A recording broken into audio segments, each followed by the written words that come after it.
Hello everybody, welcome to Beyond the Boards Medical Question Bank, and today we have a cardiology question that's basically past level. So this question states that we have a 29-year-old female who has given birth to a newborn which becomes cyanotic a few hours after birth. They also mentioned that the mother has a past history of diabetes and that the oxygen saturation of the infant is 81%. But then they go on to tell you that his chest x-ray reveals an egg on a string appearance. Now with this phrase, they practically have given you the diagnosis.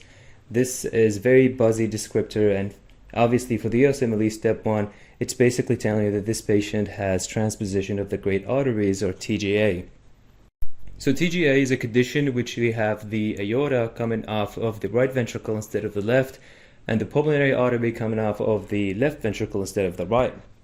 And this causes the newborn to develop cyanosis because this creates two parallel circuits. The pulmonary circulation and the systemic circulation will be parallel to each other, and there will be no blood that is mixing between the two circulations.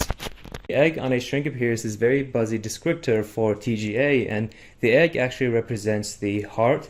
And on chest x-ray with the patient with TGA, the heart looks like an egg that is laying on its side, and the narrow mediastinum on top looks like a string, so it looks like as if you have an egg that is suspended on a string.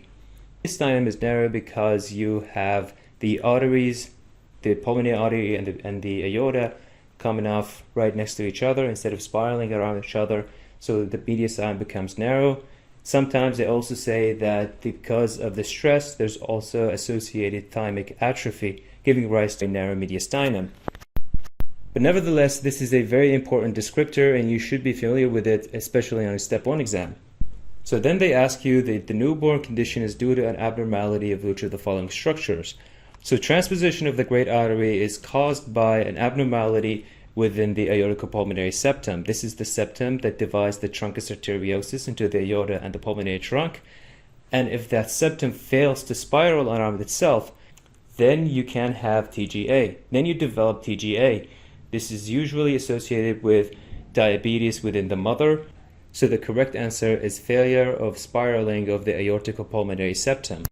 Answer choice B says alignment of infundibulous septum. This is incorrect because this is the abnormality that is causing tetralogy of Fallot. And you know this is not the case because on a chest x-ray you would see a boot-shaped heart. Answer choice C says failure of endocardial Cushing fusion. This would cause an endocardial Cushing defect resulting in an atrioseptal defect, a ventricular septal defect, or an atrioventricular septal defect.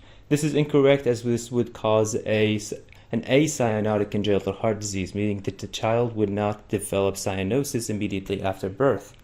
Answer choice D says failure of aorticopulmonary septal formation. While yes, this can potentially cause a cyanotic congenital heart disease called persistent truncus arteriosus, but this would not cause an egg on a string appearance on a chest x-ray. Answer choice E says failure of tricuspid valve separation from myocardial tissue. This is also incorrect because it causes the Epstein anomaly. While yes, it is a cyanotic congenital heart disease, it would not cause the egg on a string appearance on a chest x-ray.